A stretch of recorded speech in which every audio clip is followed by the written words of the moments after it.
title this short word of exhortation, The Lord of Breakthroughs. It's in the Bible. The Lord of Breakthroughs. It's actually David that named a place and called it the Lord of Breakthrough, just because of the manner by which God secured victory for him. And that is what we are going to ask God to do for us today.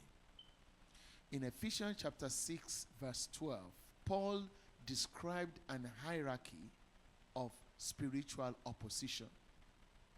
An hierarchy of spiritual opposition.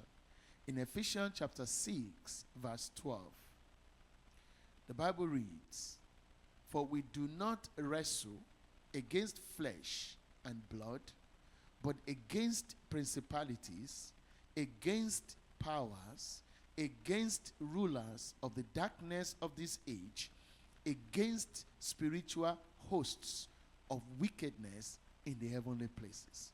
You see the hierarchy? Principalities, powers, rulers, and spiritual hosts of wickedness. And when you look in 2 Corinthians chapter 10 from verse 3 to 4, Paul again summarizes all of them and calls them strongholds. Strongholds. In 2 Corinthians chapter 10 from verse 3, "For though we walk in the flesh," like bodily, like this, "we do not war according to the flesh. For the weapons of our warfare are not carnal, but mighty in God for pulling down strongholds." He gave us the hierarchy of them, the principalities, the powers, the rulers, and the spiritual hosts. And then in another place, he said, all of these combined together, they are strongholds. If you look in the military formation or when people describe, what happened in the war, you will hear the word strongholds. This is a place where the opposition is entrenched, that you cannot go past that. There's a place in my country, it's a saying till today that the fight at that place was enormous. So the soldiers from the east, they were coming. But the soldiers from the west, that was where they were entrenched. That you cannot get to Lagos. You cannot cross over to the west. So till today, they said the fight at that place is unimaginable. So strongholds, they are entrenched positions of resistance. Places where opposition becomes fortified and difficult to overcome or difficult to penetrate. And I'm sure when you listen to American history about wars being fought here and there is always a particular place where it lingers in history that the power was not able to pass through that place because that was a place of entrenched opposition, where they have bunkers and they have surveillance and you cannot pass through this place. We are going to stand in your way. No advancement for your army. Stronghold, where there is no advancement, there is no overcoming, there is no other movement. It is a stand still. But God gave us a remedy. And Micah said unto us in Micah chapter 2, verse 13, that our God is what? A breaker God. To break through that opposition. To break through that opposition. Stronghold, entrenched position of resistance. That by your efforts, by your connection, by your everything you know, there is no way you can get past that spot. It is only God, who is a breaker God, that can break through the strongholds for us. And the Lord will do so for you today in the name of Jesus. That whatever it is that has made itself a stronghold in your life, that has just limited you severely, today the Lord will break them down in the name of Jesus. When you look at this hierarchy, principalities and powers and rulers and spiritual hosts, they describe for us different levels of authority and different levels of influence. So the principalities, they have their sphere of power and of influence. The rulers, they have their own sphere of authority and influence, and so on and so forth. The Bible describes them. In Colossians chapter 1, verse 16. For by him all things were created that are in heaven and that are on earth, visible and invisible. Listen to this. Whether thrones or dominion or principalities or powers. You see again, different levels of authority. So there are thrones. I guess like when Britain was still the conqueror of the entire world, even thousands of miles away from them, the queen was their head. Even though queen was not physically present in that place, but when you walk into any office, they will have a picture on the wall and said, head of state. This is the head of our country. So thrones and dominions, principalities and powers. So as they have their different levels of authority and different areas of influence, we can also see from the story of Daniel that sometimes they are also assigned areas of operation.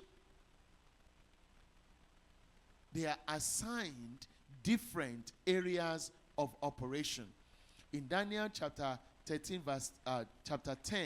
in verse 13, the angel was talking to Daniel and said, but the prince of the kingdom of Persia withstood me 21 days. That I encountered a stronghold by the power assigned to this area that you are located. Daniel was in his house praying. There's a king of Babylon. There's a king that sits on the throne. But in the spiritual realm, there is this representative of the power of wickedness. Prince of the kingdom of Persia. And where it gets more scary, and that is why we are asking that breaker God will go ahead of us to break them down. In addition to the different levels of power and authority and influence they have, in addition to them having different areas of influence and assignment, the Bible tells us that they are a unified system. So the principalities, they are not operating on their own, and the rulers are just operating on their own, and the powers are just operating on their own, and they are discrete, different caucuses of power. No, they are unified. They are one. In Psalm 2, it says, the kings of the earth set themselves. You see the unity there. The kings of the earth set themselves. So king over this region, king over that region, king over this region, everywhere they are, they set themselves. They come together in cooperation. They come together in unity. They come together with one mind. They come together with one purpose. But God will break them down for you today in the name of Jesus. And the rulers take counsel together. Set themselves together. Take counsel together. That means, what's your plan? This guy is now moving from Washington to Baltimore. So I'm giving you handover notes. This is how we're tracking him. This is what we're tracking him for. They take counsel together. What should we do over this guy? You follow him to work. You follow him to church. You follow him to his house. You follow him to the playing field. You follow him here and there. Because these people, the devil cannot be, our God is the only omnipresent, who is present everywhere and knows everything all at the same time. But the devil is not like that. It's a hierarchy, a network of system. But they are unified. They are not chaotic. They are not operating individually on their own, but all together. The kings of the earth set themselves, Psalm 2, and the rulers take counsel together. Even Jesus alluded to that in Matthew chapter 12, verse 26. If Satan drives out Satan, he is divided against him. That means they are unified. And we must always remember that. The fact that we ran away from a state to another state, if you do not pray for God to break that system, they have their own sphere. They have the assigned principality in the new place. You ran away from one country to the other, they are there. From one job to the other, they are there. So they don't operate in opposition to one another. It's a unified system. It's a cohesive system. It's never random. So when we know that there's no place that we can say, I am now in California. Let me take it easy here. Oh, I am now in this country. Let me take it easy here.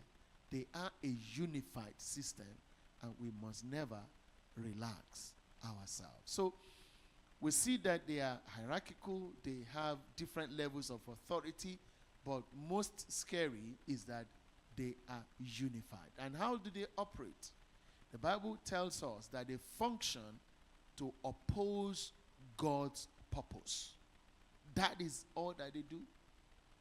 Just to oppose, to stand in opposition to the purpose of God for your life, to the purpose of God for my life.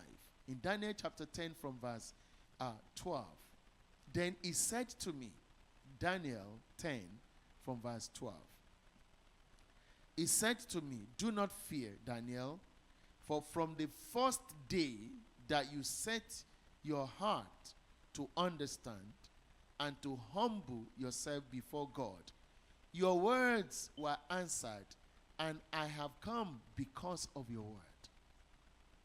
The very first knock you gave, Daniel,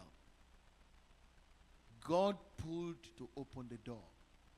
But there was one leg that said, this door will not open.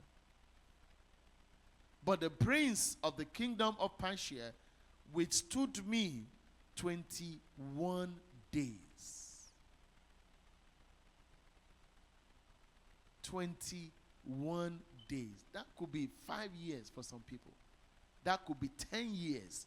But I am telling you by the power of God and mercy of God that your breakthrough is today in the name of Jesus. 21 days that you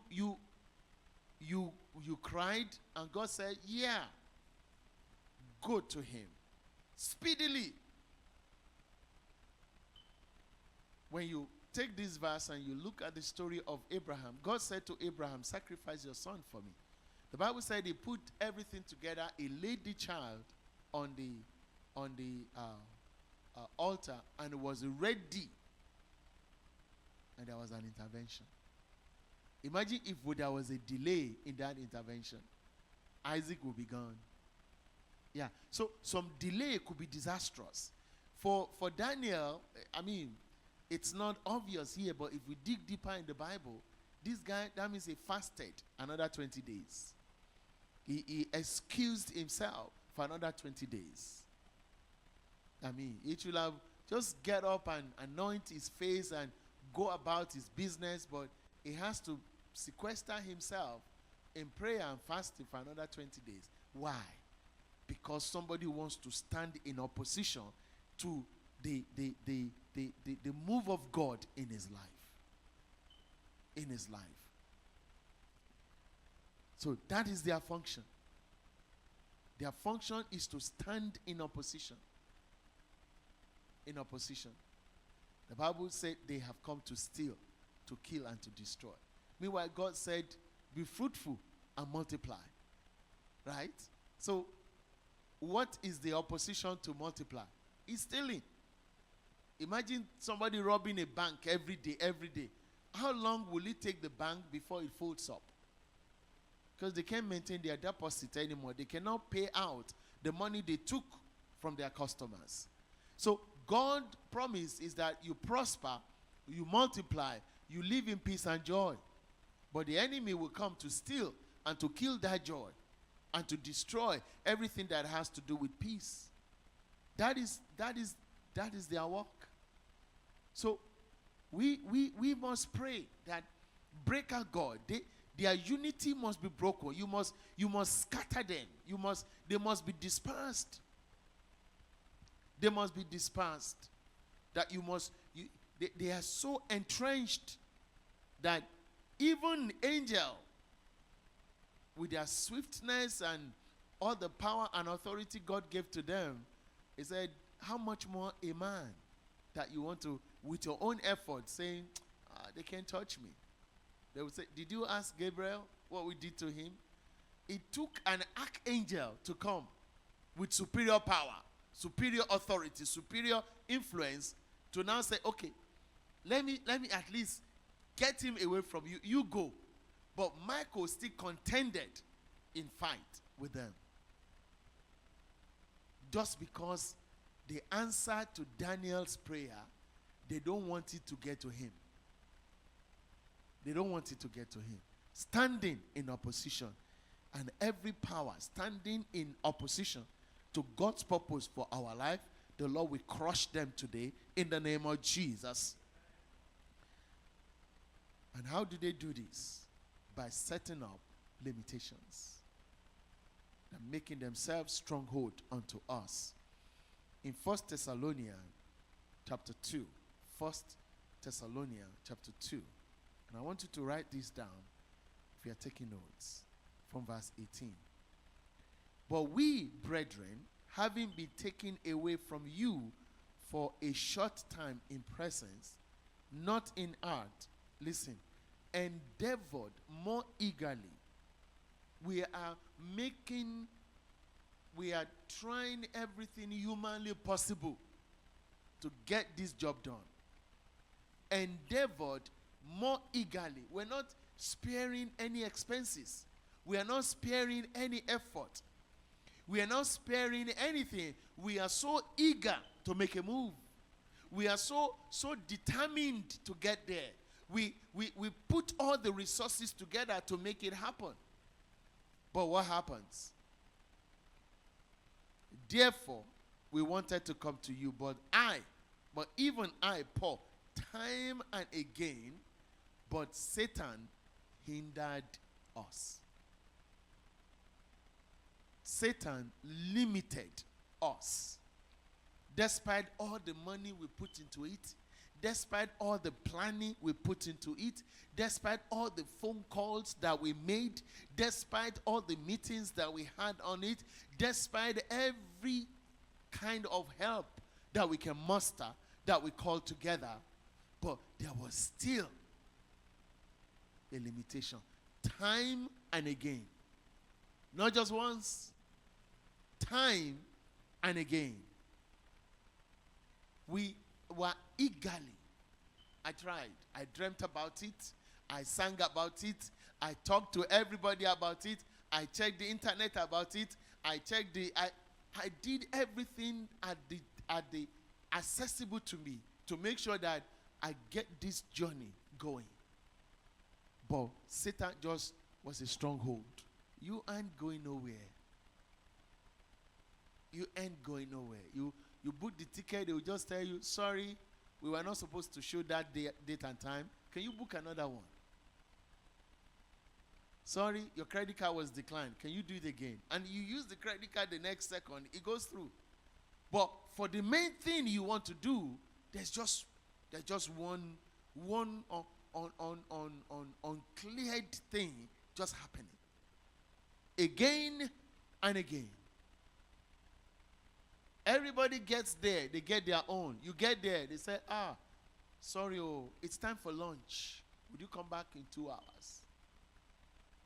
Then you get there, we're getting ready to close. Sorry, we can't attend to you now. Hindrance. After you have taken your time to drive there, you have taken your time to check when they open, when they give it out, when they get things done. Everything at your disposal, you have given to it. But hindrance. So our prayer point today is God is going to go ahead of us. God must break this unified system in our lives. He's a breaker God. He breaks and he makes the pathway. What do?